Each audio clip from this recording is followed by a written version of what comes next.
Today is our 8th Sunday, continuing our look at the Great Peacemakers, true stories from around the world. The 7th Sunday addressed male leaders who advocated for valuing all life. This Sunday, we will hear about Astrid Lindgren and Jane Goodall. They are two female leaders who advocated for valuing all life instead of just human life. You will hear many echoes of our 7th principle, respect for the interdependent web of all of existence of which we are a part. Much of the dialogue is taken directly from the book. Living in the Tanzanian forest for more than 25 years, English ethologist Dr. Jane Goodall made discoveries about chimpanzees that rocked the scientific world and blurred the line between humans and animals. Today, Goodall has traded the forest for the concrete jungle, traveling more than 300 days each year. She tirelessly urges people everywhere to realize their most exceptional trait, their humanity, and treat all living creatures, including humans, with greater kindness and respect. In London, England, in 1934, Valerie Jane Morris Goodall was born to parents who early on saw her fascination with nature and animals. Growing up, Goodall loved exploring the garden, playing with her dog, and climbing her favorite tree, where she dreamed of someday going to Africa, studying animals, and writing books about them. Goodall held on to her dream through the trying years of World War II and her parents' divorce. Because her now single mother could not pay for Goodall to go to college, let alone Africa, she suggested that Goodall become a secretary so that she could work practically anywhere in the world. Agreeing, Goodall worked in London until one day when she received an invitation from a friend who, now living with her parents in Kenya, invited Goodall to come for a visit. Elated, Goodall immediately moved back home, saved every penny she could for the ship fare, and 1957 set sail. Goodall remembered, quote, "I was 23 years old, and I was leaving all that I knew, my home, my family, my country. But I don't remember anything except a feeling of absolute amazement.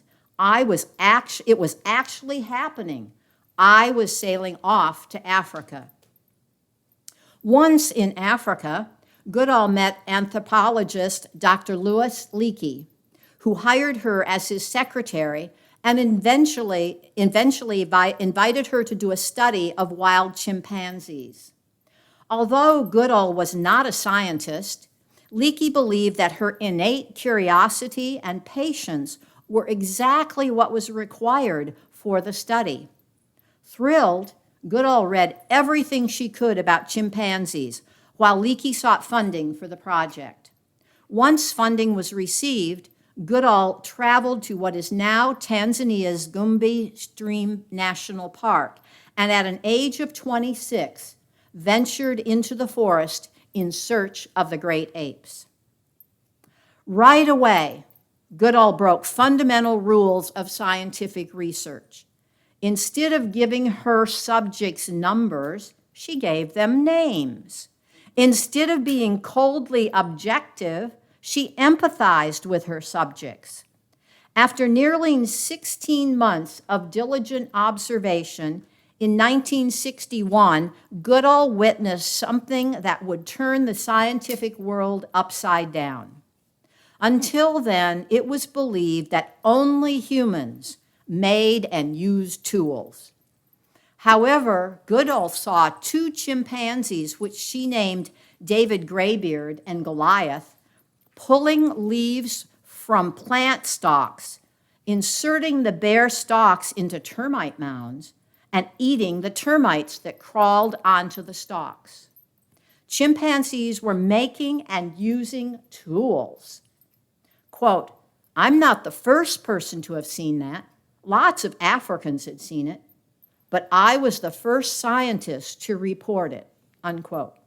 Shocking the scientific world, Goodall's discovery blurred the line between humans and animals, forcing scientists to redefine tool, redefine human, or accept chimpanzees as close to human.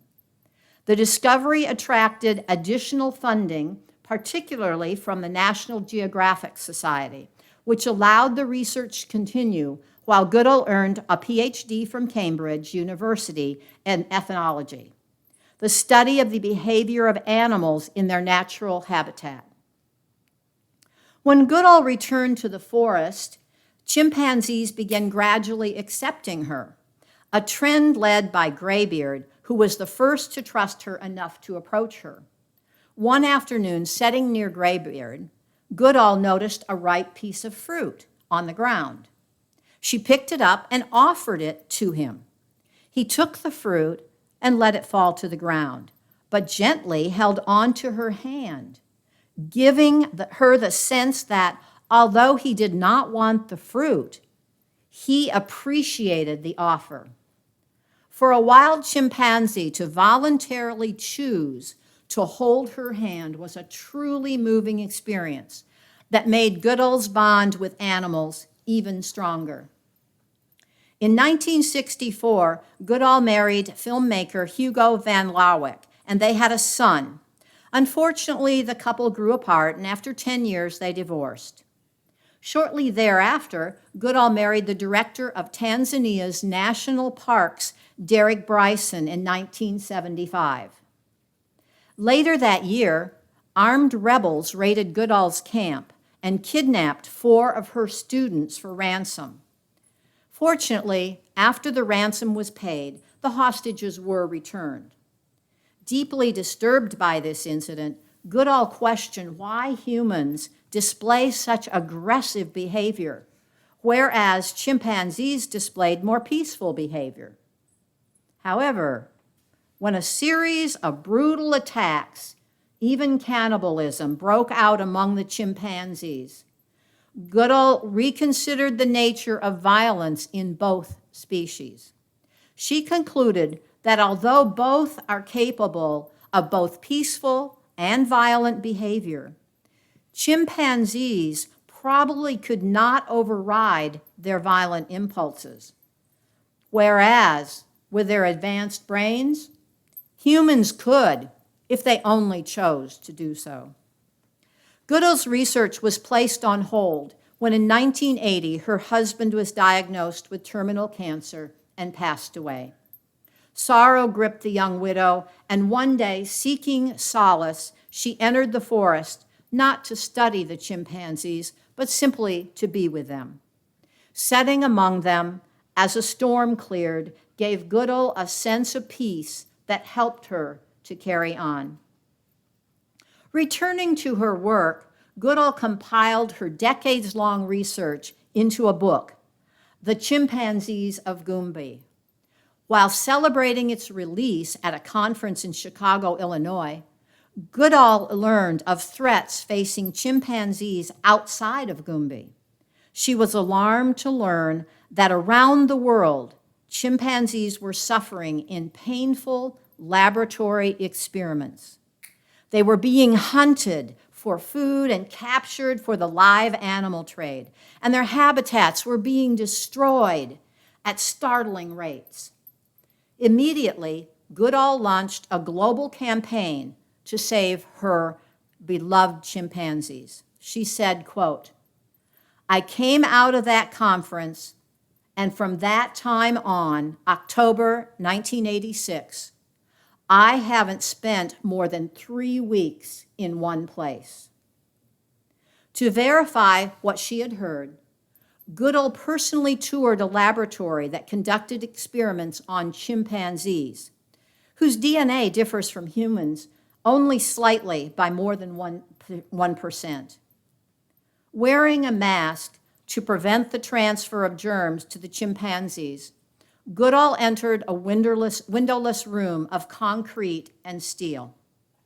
There she met one of approximately 300 chimpanzees at the facility, an adult male named Jojo. Taken from the wild, Jojo had been placed in a cage, 5 feet square and 7 feet tall, and his body was rented to pharmaceutical companies for testing drugs and vaccines. Jojo had been living this way for at least 10 years. Years that Goodall sensed were filled with sheer boredom, interrupted only by moments of fear and pain. Slowly, Goodall knelt down in front of Jojo's cage and looked into his brown eyes, recalling, quote, Jojo had committed no crime, yet he was imprisoned for life. The shame I felt because I was human. Very gently, Jojo reached through the bars and touched my cheek where the tears ran down into my mask, unquote.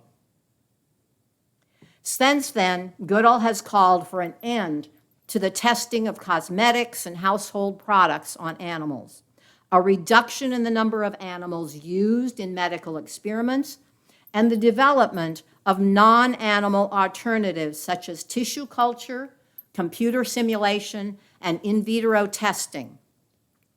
When critics object to her position on these issues, Goodall explains that to save her mother's life, doctors implanted a pig valve in her mother's heart.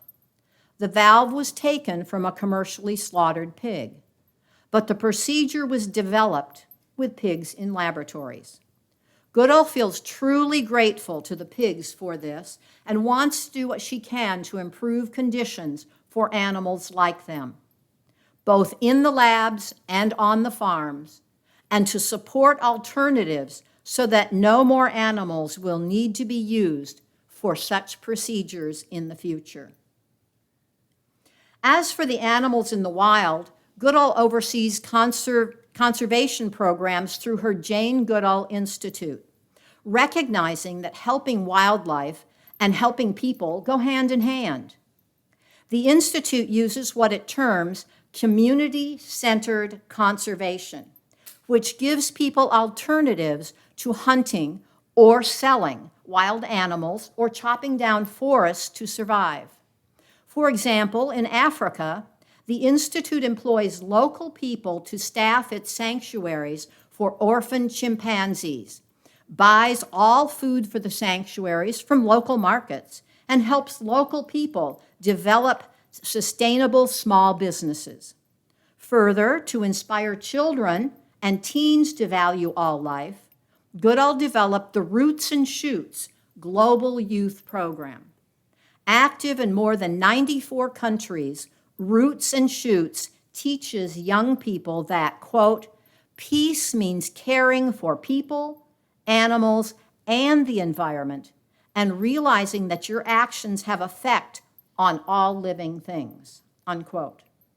Reminding participants of this message, Roots and Shoots offers an acronym for peace: people, environment, animals, care, and effects. Dame of the British Empire and United Nations Messenger of Peace, Goodall travels more than 300 days each year, working tirelessly toward a day when animals like Graybeard, Jojo, and all beings will be treated with respect. A recipient of the Gandhi King Award for Nonviolence and the French Légion d'Honneur, Dr. Jane Goodall believes, quote, if only we can overcome cruelty to human and animal with love and compassion, we shall stand at the threshold of a new era in the human moral and spiritual evolution and realize at last our most unique quality, humanity, unquote. Goodall is a vegetarian and advocates the diet for ethical, environmental, and health reasons. We will now see an excerpt from a movie about Jane Goodall, followed by a few more famous quotes, and then the song from the great hymnal, All Creatures of the Earth and Sky. July 14th, 1960. 26-year-old Jane Goodall arrives on the shores of Gombe Stream Game Reserve on the coast of what is now Tanzania. When I looked at the wild and rugged mountains where the chimpanzees lived, I knew that my task was not going to be easy. She had been sent by renowned anthropologist Dr. Louis Leakey, who then approached the National Geographic Society about supporting Jane's work. She has no field experience or college degree. What she has is determination to observe chimpanzees with a mind uncluttered by conventional scientific methods. When I first came to Gombe to study chimpanzees, I knew nothing about them. Nobody really knew very much about them. She also has the courage to spend months in a remote, even dangerous place, getting closer to wild chimps than anyone before her.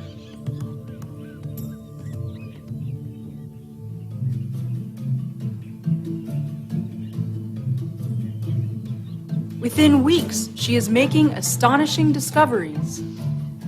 Chimps will hunt down large mammals and eat them. And more shocking, they not only use tools, but make them as well.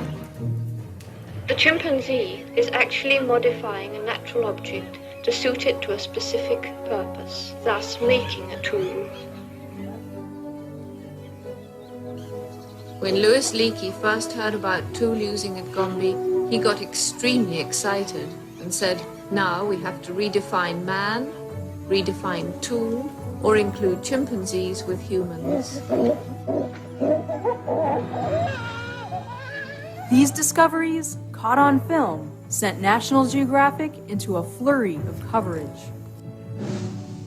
In the next 5 years, National Geographic presents Jane's first film and many articles in the magazine.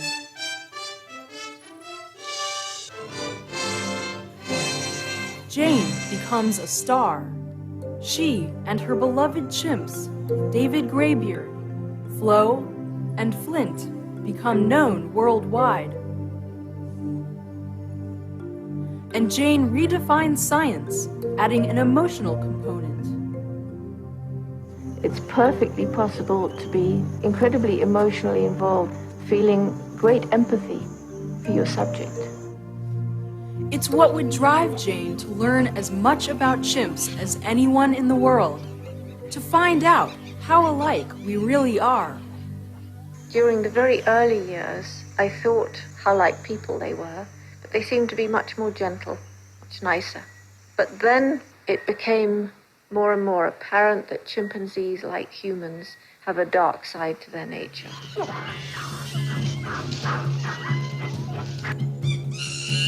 She witnesses a war between chimpanzees that lasts 4 years. Decades deep in her study, Jane discovers that the chimp populations are under threat from the outside. By the 1980s, they are an endangered species. Jane realizes she can best save these creatures by leaving Gombe, to speak to the world face to face about the importance of protecting these chimps. If we just sit back and allow the chimpanzees here and everywhere else to become extinct, it'll be an enormous black mark on us as a species.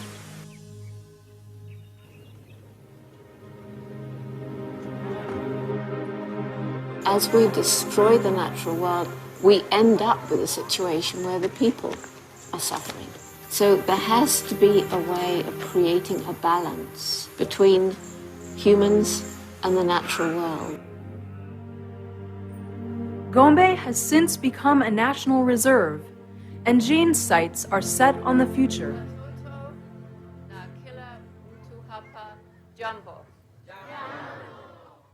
She has launched conservation projects, humanitarian work. The Jane Goodall Institute is promoting a new generation of conservationists and helping to mentor a new generation of chimp researchers. And I'm going to do everything I can to cheer them on, because that, I think, is the only hope. 50 years later, Jane has witnessed the lives of 3 generations of chimpanzees. The dream that Jane Goodall set in motion lives on, and her partnership with National Geographic continues. The October issue of National Geographic magazine features a celebration of the young English girl who was a pioneer in so many ways, who patiently reached across every boundary to draw us closer to our closest relatives.